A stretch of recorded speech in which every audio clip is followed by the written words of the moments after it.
Sa wakas, lumapit si Yang, na nagpahayag na siya ay dumating at napansin ang kanyang hitsura, maraming masayang sumigaw sa kanyang pangalan.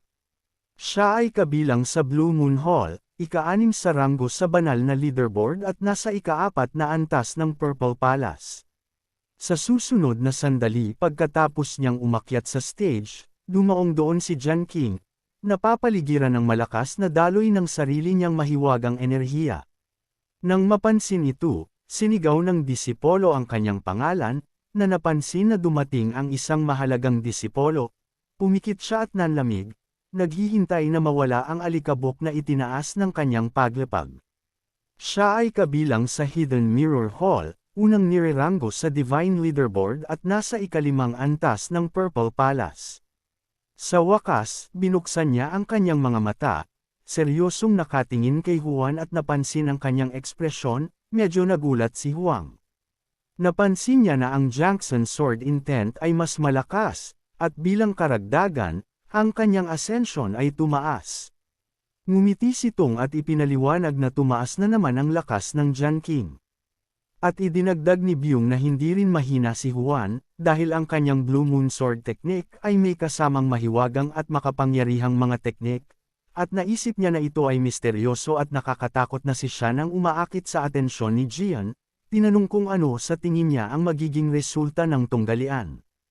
Ngumiti siya at ipinahayag na silang dalawa ang pinakamalakas sa kanila, ngunit ang atensyon ng Jiangx ay isang level na mas mataas kaysa kay Yuan, kaya naisip niya na ang lahat ay mabubunyag bago pa man masunog ang insenso.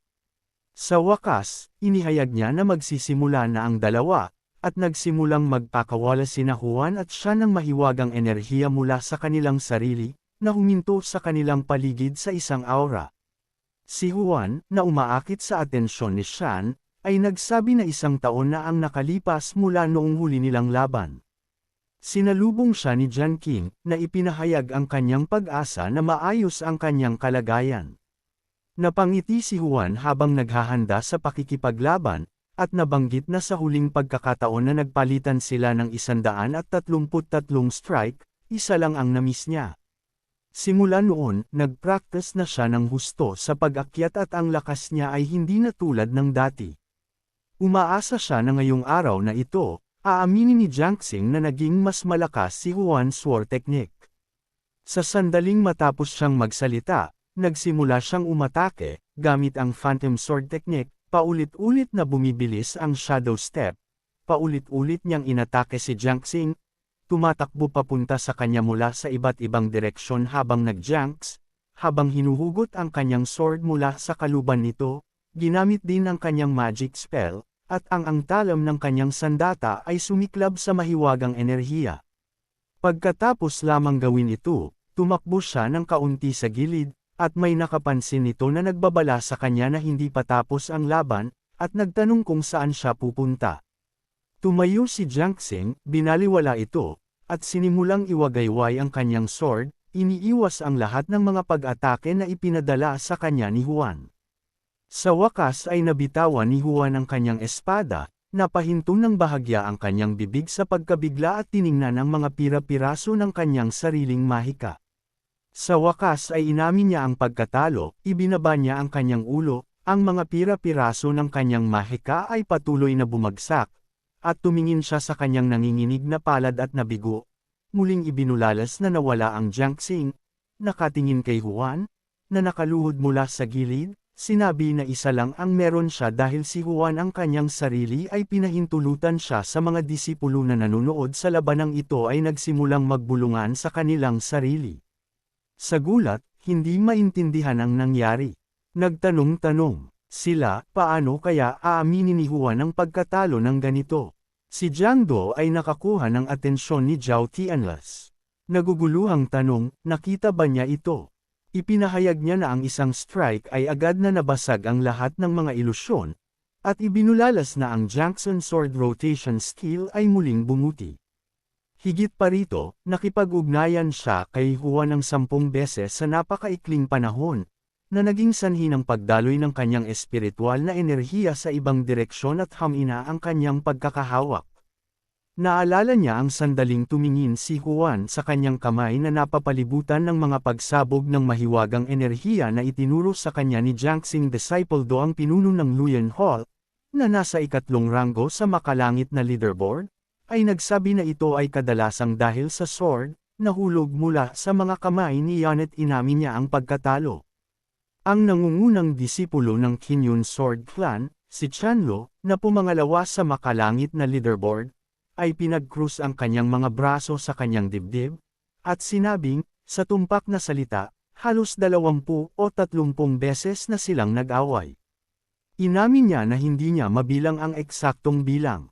At si Juan, na nakatingin sa gilid, ay nag-isip na kung hindi mo bibilanggan ang welga na nagpawi ng ilusyon, mayroon pa ring 23 na pag-atake na sum-iris sa espiritual na enerhiya na nilalaman ng Juan Sword. Ipinikit ang isang mata, napabuntong hininga siya, napangiti ng mahina, at naalala ang hitsura ni Jen. Kapag lumaban siya, nakangiti ng masigasig, napagtanto niya na hindi katakataka na siya ang pinakamahusay sa mga tunay na alagad, dahil binigyan niya ito ng ilang tip, at nagawa niya itong paunlarin sa ganoong magandang fighting technique. Nakita niyang kamangha-mangha ito, at habang patuloy niyang iniisip ito, tumingin siya sa gilid, nakangiti pa rin, at inanyayahan ang sarili na tingnan ang mga mukha ng mga master at iba pa, na hindi makapagsalita.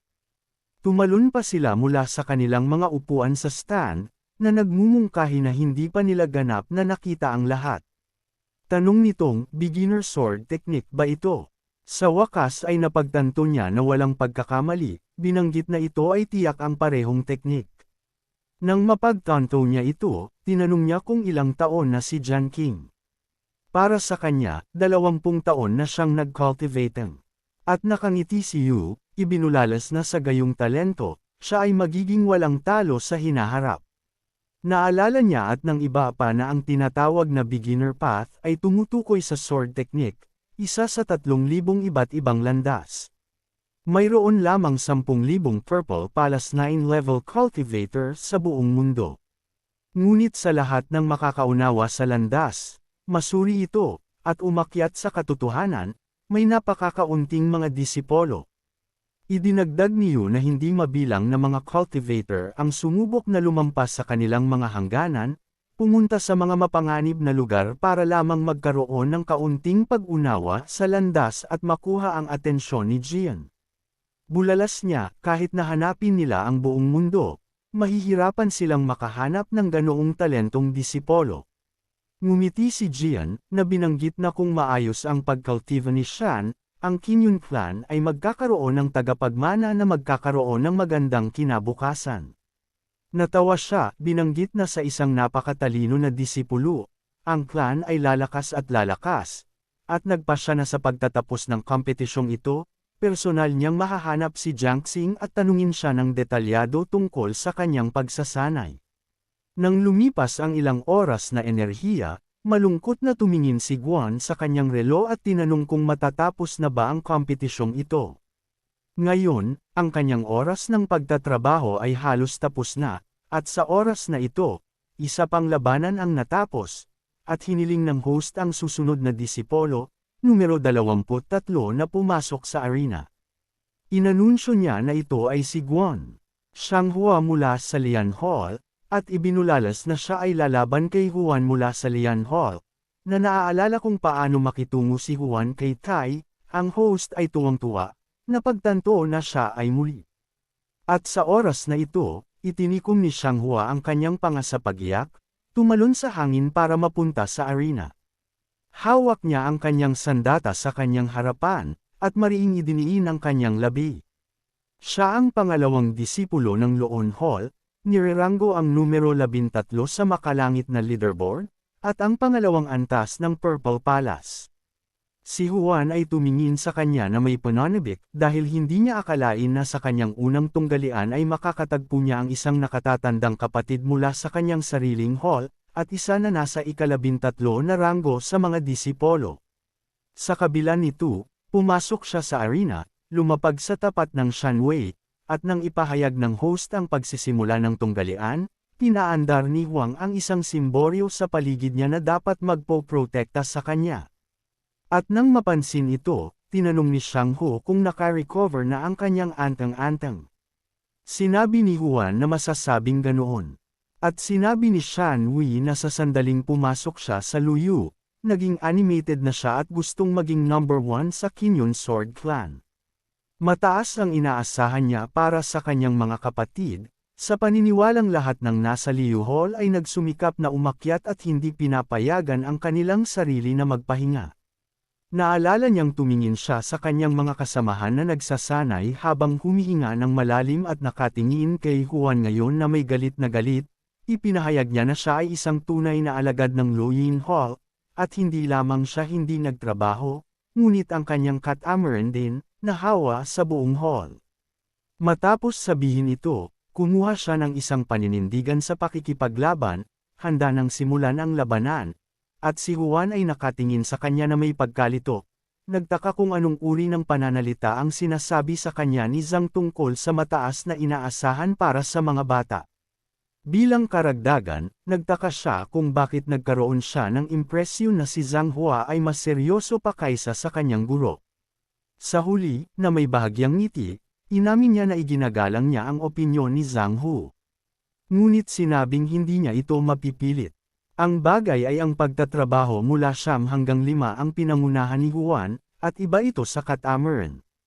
Ipinaliwanag niya na kailangang maunawaan ni Shan Wei na maraming mahalaga at kawili-wiling mga bagay sa buhay maliban sa pag-akyat at pagtatrabaho, at buong tapang na idinagdag na nagbayad siya ng mataas na halaga upang malaman ito, na inaalala ang kanyang pagkamatay sa kanyang nakaraang buhay, umaasa siya na si Shan maiintindihan din natin ito. At sa sobrang galit, itinaas ni Shan Wei ang kanyang espada, sumisigaw na si Juan ay naghahanap pa ng dahilan. Ipinahayag niya na hindi niya ginamit ang sword sa pakikipaglaban, ngunit inilipat ang lahat ng trabaho sa mga trinket at tumalon sa hangin na napapalibutan ng isang malakas na aura ng mahiwagang enerhiya. Nangako siya na ngayong araw ay sisirain niya ang anteng-anteng ni Juan at ipaunawa sa kanya na ang Kinyon Clan ay nabubuhay sa pamamagitan ng espada at sumusunod sa landas nito. Si Juan ay patuloy na nakatayo sa ilalim ng proteksyon ng kanyang simboryo, at ibinaba ni Shangba ang kanyang espada, na ibinubulalas na ang landas ng estrima ay ang sukdulang layunin ng bawat disipolo, kabilang ang kanyang sarili. Habang humahampas siya, ang kanyang enerhiya ay napalitan ng malalakas na tipak ng yelo na bumaril patungo sa proteksyon na simboryo, at nang makita ang mga tipak ng yelo na lumilipad patungo sa kanila, maraming mga disipolo ang humanga sa malakas na hampas na ito, na napansin na ang lakas ni Shanya ay maihahambing sa ikalimang antas ng Purple Palace. Nahulaan nila na sa lalong madaling panahon ay may magbubuhat kay Juan sa isang stretcher. Napansin na ang kanyang simboryo ay gumuho at siya mismo ay nakulong sa isang bloke ng yelo. Napansin ng mga disipolo na nasa hangganan lamang siya ng walang kamatayang palasyo, kaya maswerte siyang nagtagal ng ganito katagal. Sa huli, inanunsyo ng host na tapos na ang kompetisyon at gustong sabihin kung sino ang nagwagi sa labanang ito. Gayunpaman, sa susunod na sandali, biglang ngumiti si Juan, at ang mga mata sa kanyang paligid ay nagsimulang pumutok na naghiwa-hiwalay sa isang malaking bilang ng mga maliliit na tipak. Inamin niya na ito ay inaasahan kay Shang, inamin na ang lakas ng kanyang welga ay lumampas sa lahat ng kanyang inaasahan, naisip niya na siya ay talagang matigas ang ulo, at ang lahat ng mga disipulo, kabilang ang mga tumakbo nang mapansin na siya ay buo pa rin pagkatapos ng pag-atake, ay natigilan. Bahagyang bamuka ang kanilang mga bibig pagkamangha. Maging si Shanhua ay nabigla, at iniisip niya kung inilagay niya ang lahat ng kanyang lakas sa hampas at tumama lamang ito sa anteng-anteng at hindi man lang nasaktan si Juan. Sa kabila nito, ipinagpatuloy niya ang kanyang paninindigan sa pakikipaglaban, napansin na ang proteksyon na anteng-anteng ni Juan ay mas malakas kaysa sa kanyang inaasahan. Gayunpaman, ngayong nasira na, tinanong niya, kakaharapin ba siya ni Juan o isang netong pagkatalo?